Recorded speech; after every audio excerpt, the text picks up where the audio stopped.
Hello everyone, welcome to our channel morning star. आज है 8 नवंबर और हम लोग फूल पत्ती वाली क्लास का रिवीजन करेंगे। आज की क्लास में हम लोग 10 महत्वपूर्ण प्रश्नों का रिवीजन करेंगे जो कुमार गौरव सर द्वारा कराए जाते हैं। इसके साथ ही ललन टॉप बातें जिसमें हम लोग स्ट्रैटेजी के क्वेश्चन करेंगे, तो आप लोग वीडियो क्लास तक बने रहिए। और आप लोग इसकी PDF हमारे टेलीग्राम चैनल से डाउनलोड कर सकते हैं, जिसका लिंक आप लोगों को वीडियो के डिस्क्रिप्शन में मिल जाएगा। तो देरी न करते हुए शुरू करते हैं। आज का पहला प्रश्न है, अंतर्राष्ट्रीय सौर संगठन का 95वां नवीनतम सदस्य कौन बना है? तो जो 95 नंबर का जो नवीनतम सदस्य देश बना है वो बना है चिली। ठीक है, तो याद रखेंगे इंटरनेशनल सोलर अलायंस का जो 95वां सदस्य बना है वो बना है चिली। ठीक है, जिसका उद्देश्य क्या है? तो सौर ऊर्जा को बढ़ावा देना इसका उद्देश्य है। और इंटरनेशनल सोलर अलायंस की जो स्थापना होती है वो 2015 में भारत और फ्रांस ने जो है इसकी स्थापना की थी। 2015 में इसकी स्थापना कहाँ होती है? तो पेरिस, फ्रांस में इसकी स्थापना होती है। इसका हेडक्वार्टर कहाँ पे बनाया गया है भारत में? तो गुरुग्राम, हरियाणा में जो है इसका हेडक्वार्टर बनाया गया है इंटरनेशनल सोलर अलायंस का। तो याद रखेंगे, काफ़ी बार एग्जाम्स में आ चुका है कि इंटरनेशनल सोलर अलायंस का जो हेडक्वार्टर है वो कहाँ स्थित है? तो गुरुग्राम, हरियाणा में स्थित है। आगे देखते हैं ललन टॉप बातें। चिली की राजधानी क्या है? तो सेंटियागो जो है चिली में है। और इसकी कैपिटल क्या है? सेंटियागो है चिली की। तो याद रखेंगे आटाकामा मरुस्थल पेरू और चिली की सीमा पर स्थित है। आटाकामा मरुस्थल माउंट एकांगुआ चिली और अर्जेंटीना की सीमा पर स्थित है। नेक्स्ट क्वेश्चन है हम लोगों का, हाल ही में चर्चा में रही वैश्विक बोगोटा घोषणा का संबंध किससे है? तो वैश्विक बोगोटा घोषणा का संबंध जो है रिवर डॉल्फिन से इसका संबंध है। जिसमें कितने देश शामिल हैं? तो इसमें 11 देश शामिल हैं और इसमें जो है भारत भी इसमें शामिल है। तो याद रखेंगे जो वैश्विक बोगोटा घोषणा है उसका जो संबंध किससे है? तो रिवर डॉल्फिन से संबंध है, जिसमें 11 देश शामिल हैं, भारत भी इसमें शामिल है। और बोगोटा किसकी कैपिटल है? तो कोलंबिया की जो राजधानी है कौन है? बोगोटा है। तो याद रखेंगे ब्लैचले घोषणा पत्र ये कहाँ से? तो इंग्लैंड में जो है ब्लैचले घोषणा पत्र आया था। राज डॉल्फिन को राजकीय जलीय जीव किसने बनाया है? तो उत्तर प्रदेश गवर्नमेंट के द्वारा। राष्ट्रीय डॉल्फिन डे कब मनाया जाता है? तो 5 अक्टूबर को मनाया जाता है और शुरुआत होती है 5 अक्टूबर 2009 से। नेक्स्ट क्वेश्चन है हम लोगों का, सुल्तान जोहर कप 2023 में भारतीय हॉकी टीम ने कौन सा पदक जीता है? तो सुल्तान जोहर कप 2023 में भारतीय हॉकी टीम ने जो है इसमें कांस्य पदक जीता है। तो याद रखेंगे कौन सा मेडल जीता है? तो ब्रॉन्ज मेडल इसमें प्राप्त किया है। और जो गोल्ड मेडल किसने प्राप्त किया है? तो गोल्ड मेडल जो है जर्मनी ने और सिल्वर मेडल ऑस्ट्रेलिया ने इसमें प्राप्त किया है। सुल्तान जोहर कप 2023 जो है ये जो है किसका खेल होता है? तो हॉकी का खेल होता है और ये 11वें नंबर का क्रम है, जिसमें कितनी टीमों ने भाग लिया? तो 8 टीम ने इसमें भाग लिया है। आयोजन कहाँ पे हुआ इसका? तो जो तमन दया हॉकी स्टेडियम है वहाँ पे इसका आयोजन हुआ है। तो ये भी याद रखेंगे। नेक्स्ट क्वेश्चन हम लोगों का, हाल ही में making our future new direction for human development in Asia and the Pacific report किसने जारी की है? तो making our future new direction for human development in Asia and the Pacific report जो है UNDP के द्वारा जारी की गई है, संयुक्त राष्ट्र विकास कार्यक्रम के द्वारा। UNDP का जो हेडक्वार्टर है वो न्यूयॉर्क, अमेरिका में इसका हेडक्वार्टर है। और UNEP का जो हेडक्वार्टर है वो कहाँ पे है? तो ये है नैरोबी, केन्या में। तो याद रखेंगे UNDP क्या होता है? तो संयुक्त राष्ट्र विकास परिषद। और UNEP क्या होता है? United Nation environment programme. तो इसका हेडक्वार्टर है नैरोबी, केन्या में। ग्लोबल इकोनॉमिक आउटलुक रिपोर्ट कौन जारी करता है? तो IMF जो है जारी करता है। लॉजिस्टिक परफॉर्मेंस इंडेक्स कौन जारी करता है? तो ये वर्ल्ड बैंक के द्वारा जारी किया जाता है। नेक्स्ट क्वेश्चन हम लोगों का, हाल ही में चर्चा में रहे ऑपरेशन ऑल क्लियर का संबंध किससे है? तो ऑपरेशन ऑल क्लियर का संबंध है भूटान से। जो भूटान के नरेश हैं वर्तमान में नामग्याल वांगचुक। तो याद रखेंगे जो भूटान के नरेश हैं नामग्याल वांगचुक वो जो है पहली बार असम आ रहे हैं। तो याद रखेंगे अभी तक कोई भी जो है वहाँ का राजा अभी तक भारत में नहीं आया, असम में नहीं गया है। तो विवाद चल रहा था वहाँ पे। तो पहली बार जो है यहाँ के जो भूटान नरेश हैं वो पहली बार असम आए हैं ऑपरेशन ऑल क्लियर का। ठीक है, तो ये जो है ऑपरेशन चलाया गया है जिसके तहत, इसी के तहत जो है यहाँ पे आए हैं। ऑपरेशन ऑल क्लियर इसे बोला गया है। ऑपरेशन अजय, तो ये इजराइल में फंसे हुए भारतीयों को निकालने के लिए ऑपरेशन अजय चलाया गया है।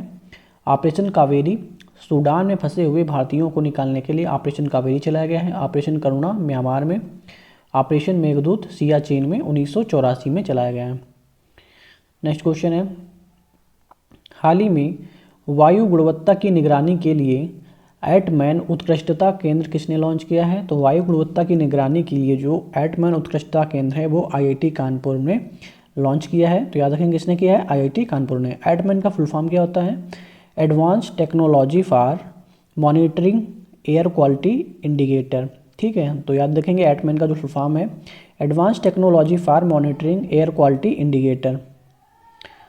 आगे देखते हैं, आईआईटी मद्रास का जो ऑफशोर कैंपस है वो कहाँ बनाया गया है, जंजीबार तंजानिया में बनाया गया है। प्रोजेक्ट काटरू आईआईटी मद्रास में, परम कापरूप ये जो है आईआईटी गुवाहाटी में। आईआईटी दिल्ली का जो ऑफशोर कैंपस है वो कहाँ बनाया जाना है, तो ये यूएई दिल्ली यूएई दुबई में, ठीक है। तो याद रखेंगे। हाल ही में लीप अहेड पहल किसने प्रारंभ की है, तो लीप अहेड पहल जो है इलेक्ट्रॉनिक्स और प्रौद्योगिकी मंत्रालय के द्वारा जो है प्रारंभ की गई है। जो और इलेक्ट्रॉनिक्स और प्रौद्योगिकी मंत्रालय के जो मंत्री हैं वो हैं अश्विनी वैष्णव। और जो ये लीप अहेड पहल है इसमें जो है स्टार्टअप को बढ़ावा दिया जाएगा, तो ये भी याद रखेंगे किस लिए शुरू किया गया है, तो स्टार्टअप को बढ़ावा देने के लिए लीप अहेड पहल जो है प्रारंभ की गई है। नेशनल स्टार्टअप डे कब मनाया जाता है, तो 16 जनवरी को नेशनल स्टार्टअप दिवस जो है मनाया जाता है। मुख्यमंत्री ग्राम गाड़ी योजना कहाँ शुरू की गई है, तो झारखंड में शुरू की गई है। लाडली बहन योजना मध्य प्रदेश गवर्नमेंट के द्वारा। हर घर गंगा जल आपूर्ति योजना ये जो है बिहार में शुरू की गई है योजना। नेक्स्ट क्वेश्चन है, हाल ही में भारत का 100% एफडीआई प्राप्त करने वाली पहली रक्षा कंपनी कौन सी है, तो भारत में 100% एफडीआई प्राप्त करने वाली पहली रक्षा कंपनी है सैब कंपनी, ठीक है। तो याद रखेंगे, और ये सैब कंपनी किसकी है, तो स्वीडन की ये कंपनी है, तो ये भी याद रखेंगे। स्वीडन की कंपनी कौन है, सैब। तो जो ये सैब कंपनी है ये रॉकेट निर्माण करने वाली कंपनी है और ये जो है पहली रक्षा कंपनी है, ठीक है। तो ये क्या करती है, तो रॉकेट निर्माण करती है सैब कंपनी, तो याद रखेंगे। नोबेल पुरस्कार प्राप्त कहाँ पे किए जाते हैं, तो स्वीडन में दिए जाते हैं, स्टॉकहोम स्वीडन में प्रदान किए जाते हैं। नॉर्वे की कैपिटल ओस्लो, यहाँ पे क्या कौन से प्रदान किए जाते हैं, तो शांति का नोबेल पुरस्कार जो है यहाँ पे दिया जाता है। बाकी सभी कहाँ पे दिए जाते हैं, स्वीडन के स्टॉकहोम में प्रदान किए जाते हैं। बाल्टिक देश कौन से हैं, तो एस्टोनिया, लाटविया और लिथुआनिया जो है ये बाल्टिक कंट्री हैं। नेक्स्ट क्वेश्चन है, हाल ही में भारतीय सेना ने चाणक्य रक्षा संवाद 2023 कहाँ आयोजित किया है, तो चाणक्य रक्षा संवाद 2023 जो है नई दिल्ली में प्रारंभ किया गया है। नई दिल्ली के सर मानेकशॉ सेंटर में जो है चाणक्य रक्षा संवाद जो है प्रारंभ हुआ है, तो याद रखेंगे। और जो इसकी शुरुआत है कि कौन करता है, तो इंडियन आर्मी के द्वारा जो है चाणक्य रक्षा संवाद का जो है शुरुआत की जाती है। इसमें 6 सत्र जो है आयोजित किए जाते हैं, तो याद रखेंगे। लोसर महोत्सव कहाँ मनाया जाता है, तो लोसर महोत्सव जो है लद्दाख और अरुणाचल प्रदेश में मनाया जाता है, ठीक है, लद्दाख और अरुणाचल प्रदेश में। और लोसांग कहाँ पे मनाया जाता है, तो लोसांग जो है सिक्किम में मनाया जाता है। एक्टिनाइड श्रेणी का जो सदस्य है वो कौन है, थोरियम जो है एक्टिनाइड श्रेणी का सदस्य है। दक्षिण भारत में स्थित बांध कौन सा है, तो मेट्टूर बांध जो है दक्षिण भारत में स्थित है, तो याद रखेंगे। और ये किस नदी पर बना हुआ है, तो कावेरी नदी पर बना हुआ है।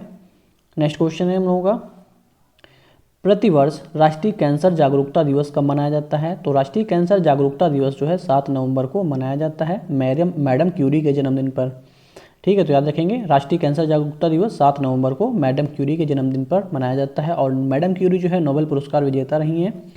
विश्व कैंसर दिवस जो कब मनाया जाता है, तो 4 फरवरी को विश्व कैंसर दिवस मनाया जाता है। बाल दिवस और डायबिटीज़ दिवस कब मनाया जाता है, तो ये 14 नवंबर को मनाया जाता है, बाल दिवस और डायबिटीज़ दिवस। विश्व शौचालय दिवस 19 नवंबर को मनाया जाता है। संविधान दिवस और राष्ट्रीय दुग्ध दिवस कब मनाया जाता है, 26 नवंबर को संविधान दिवस और राष्ट्रीय दुग्ध दिवस मनाया जाता है।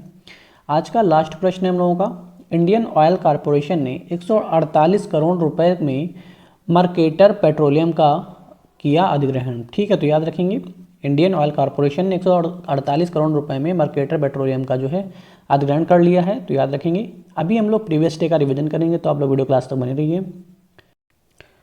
हाल ही में झारखंड में आयोजित महिला एशियाई चैंपियनशिप ट्रॉफी 2023 की विजेता टीम कौन सी रही है, तो झारखंड में आयोजित महिला एशिया चैंपियनशिप ट्रॉफी की जो विजेता रही है वो भारत रही है। और भारत की जो कप्तान है वो है सविता पूनिया। आयोजन कहाँ पे होता है, रांची झारखंड में। 7वां संस्करण है, शुभंकर रहता है इसका जूही, तो और याद रखेंगे। और जो प्लेयर ऑफ द टूर्नामेंट रहती हैं वो सलीमा टेटे झारखंड की प्लेयर है, तो वो जो है इसकी प्लेयर ऑफ द टूर्नामेंट रहती हैं। नेक्स्ट क्वेश्चन है, हाल ही में अंतर्राष्ट्रीय क्रिकेट में टाइम आउट होने वाला पहला खिलाड़ी कौन है, तो टाइम आउट होने वाला जो पहला खिलाड़ी है वो बने हैं एंजेलो मैथ्यूज, ठीक है। तो इनका नाम याद रखेंगे, टाइम आउट होने वाले एंजेलो मैथ्यूज। और टाइम आउट क्या होता है, तो खिलाड़ी के आउट होने के बाद नए खिलाड़ी को अगले 2 मिनट में गेंदबाज की बाल का जो है सामना करने के लिए क्रीज पर होना चाहिए, ये जो है टाइम आउट होता है। हाल ही में टाइम मैगजीन ने किसे अपनी कवर स्टोरी में जगह दी है? तो शेख हसीना जो बांग्लादेश के प्रधानमंत्री हैं, तो टाइम मैगजीन ने इन्हें जो है अपनी कवर स्टोरी में जगह दी है, तो याद रखेंगे शेख हसीना। क्रिस्टोफर लैक्सन न्यूजीलैंड के प्रधानमंत्री बनने वाले हैं। बेंजामिन नेतन्याहू इजराइल के प्रधानमंत्री हैं। जॉर्जिया मेलोनी इटली की पहली महिला अध्यक्ष हैं और थेवसिन जो है थाईलैंड के प्रधानमंत्री हैं। नेक्स्ट क्वेश्चन है एनएमडीसी लिमिटेड ने किस देश ने अपनी पहले सोने की खान प्रारंभ की है? तो ऑस्ट्रेलिया में जो है पहली सोने की खान जो है प्रारंभ की है। ऑस्ट्रेलिया के माउंट सेलिया पर्व में जो है पहली सोने की खान प्रारंभ की है, तो याद रखेंगे। सहायक कंपनी कौन है? तो लीगेसी जो है इसकी सहायक कंपनी है। एनएमडीसी की स्थापना होती है 1958 में और एनएमडीसी जो है इस्पात मंत्रालय के अधीन काम करता है। भारत में सर्वाधिक लौह उत्पादक करने वाला जो है वो है एनएमडीसी। कालगुरली और कुलगार्डी जो है ऑस्ट्रेलिया में सोने के लिए प्रसिद्ध हैं, तो ये भी याद रखेंगे। स्वर्ण नगरी जोहान्सबर्ग को बोला जाता है और जोहान्सबर्ग साउथ अफ्रीका में पड़ता है। कोलार गोल्डफील्ड ये कहाँ है? कर्नाटक में स्थित है। नेक्स्ट क्वेश्चन है हाल ही में एनटीपीसी और आरएल्स की पहली नवीकरणीय योजना दया पार पवन परियोजना कहाँ प्रारंभ हुई है? तो दया पार पवन परियोजना जो है गुजरात के कच्छ में प्रारंभ हुई है और जो नवीकरणीय ऊर्जा है वो कैसी होती है? प्रदूषण रहित होती है और दया पार पवन परियोजना की जो क्षमता है 50 मेगावाट की बनाई गई है। नेक्स्ट क्वेश्चन है हाल ही में भारत के मुख्य सूचना आयुक्त के पद पर किसे नियुक्त किया गया है? तो मुख्य सूचना आयुक्त के पद पर हीरा लाल समारिया को जो है नियुक्त किया गया है, तो याद रखेंगे। मुख्य सूचना आयुक्त कौन नियुक्त किए गए हैं? हीरा लाल समारिया। और इससे जो पूर्व में थे, इससे पहले वो थे यशवर्धन सिन्हा और इनको शपथ किसने दिलाई है? तो राष्ट्रपति द्रौपदी मुर्मू जी के द्वारा जो है इन्हें शपथ दिलाई गई है। मुख्य सतर्कता आयुक्त कौन है वर्तमान में? तो प्रवीण कुमार श्रीवास्तव हैं और सीबीआई के निदेशक हैं प्रवीण सूद। मुख्य चुनाव आयुक्त कौन है? तो राजीव कुमार वर्तमान में मुख्य चुनाव आयुक्त हैं। नेक्स्ट क्वेश्चन देखते हैं हाल ही में नासा ने सुपरनोवा अवशेष सिग्नस लूप का अध्ययन करने के लिए कौन सा मिशन लॉन्च किया है? तो सिग्नस लूप का अध्ययन करने के लिए इन्फ्यूज मिशन लॉन्च किया गया है और ये मिशन किसने लॉन्च किया है? तो नासा के द्वारा ये मिशन लॉन्च किया गया है। नासा के न्यू मैक्सिको से जो है यहाँ लॉन्च किया गया है, जिसका उद्देश्य क्या होगा? सुपरनोवा अवशेष सिग्नस लूप के अध्ययन के लिए जो है मिशन लॉन्च किया गया है, तो याद रखेंगे सुपरनोवा अवशेष सिग्नस लूप के अध्ययन के लिए। नेक्स्ट क्वेश्चन है जल के लिए महिलाएं और महिलाओं के लिए जल अभियान कौन लॉन्च करेगा? तो जल के लिए महिलाएं और महिलाओं के लिए जल अभियान जो है आवास और शहरी मंत्रालय के द्वारा लॉन्च किया जाएगा। आवास और शहरी मंत्रालय के जो मंत्री हैं वो हैं हरदीप सिंह पुरी हैं। आज़ादी का अमृत महोत्सव का जो शुभारंभ होता है वो 12 मार्च 2021 को इसका शुभारंभ होता है। संयुक्त राष्ट्र जल सम्मेलन कब होता है? तो न्यूयॉर्क में जो है इसका सम्मेलन होता है। राष्ट्रीय जल पुरस्कार सर्वश्रेष्ठ राज्य कौन है? तो यह है मध्य प्रदेश। नेक्स्ट क्वेश्चन है हाल ही में भारतीय नौसेना की प्रोजेक्ट 15B के तहत कौन सा अंतिम युद्धपोत लॉन्च किया गया है? तो भारतीय नौसेना के प्रोजेक्ट 15B के तहत कौन सा अंतिम युद्धपोत लॉन्च किया गया है? तो सूरत, आईएनएस सूरत और आईएनएस गुजरात जो है लॉन्च किया गया है। ये चौथे नंबर का है और लॉन्च किसने किया है? हरिकुमार जो भारतीय नौसेना के चीफ हैं और भूपेंद्र पटेल जो यहाँ के सीएम हैं गुजरात के, तो याद रखेंगे। और पहला कौन था? तो आईएनएस विशाखापट्टनम था, दूसरा था मोरमुगाओ और तीसरा था आईएनएस इम्फाल। आईएनएस वागीर तो ये जो है भारत और फ्रांस की सहयोग से बनी हुई पनडुब्बी है। आईएनएस वागीर प्रोजेक्ट 75 के तहत अंतिम स्कॉर्पियन पनडुब्बी है। आईएनएस अर्नाला पनडुब्बी रोधी जो है भारत का पहला जहाज है आईएनएस अर्नाला, तो याद रखेंगे। नेक्स्ट क्वेश्चन हम लोगों का हाल ही में फिडे ग्रैंड स्विस शतरंज प्रतियोगिता के महिला वर्ग के खिताब किसने जीता है? तो फिडे ग्रैंड स्विस शतरंज प्रतियोगिता में महिला वर्ग का खिताब जो है आर वैशाली ने जीता है, जो पहली भारतीय महिला हैं। और मेल में ये खिताब किसने जीता है? तो विदिश गुजराती ने जो है मेल में ये खिताब जीता है। आयोजन कहाँ होता है इसका? तो इंग्लैंड के डगलस द्वीप पर इसका जो है आयोजन हुआ है। माइंड मास्टर किसकी पुस्तक है? तो विश्वनाथ आनंद जी की ये पुस्तक है। विश्व शतरंज चैंपियनशिप का आयोजन कहाँ पे होता है? बाकू अजरबैजान में इसका आयोजन होता है। 83वें नंबर के ग्रैंड मास्टर कौन बनाए गए हैं? तो आदित्य सावंत बने हैं, महाराष्ट्र के हैं। आज का लास्ट प्रश्न है टीवी चैनल कलर्स ने बेटी बचाओ बेटी पहल का समर्थन करने के लिए केंद्र सरकार के साथ में समझौता किया है। तो याद रखेंगे जो बेटी बचाओ बेटी पहल का शुभारंभ, ये जो पहल है इसका समर्थन करने के लिए जो कलर्स है चैनल उसने जो है केंद्र सरकार के साथ में समझौता किया है, तो याद रखेंगे। आई होप आप लोगों को वीडियो पसंद आया होगा। वीडियो पसंद आया हो तो वीडियो को लाइक करें, चैनल को सब्सक्राइब करें और वीडियो को ज़्यादा से ज़्यादा शेयर करें और PDF प्राप्त करने के लिए टेलीग्राम चैनल जरूर ज्वाइन करें। Okay, thank you guys.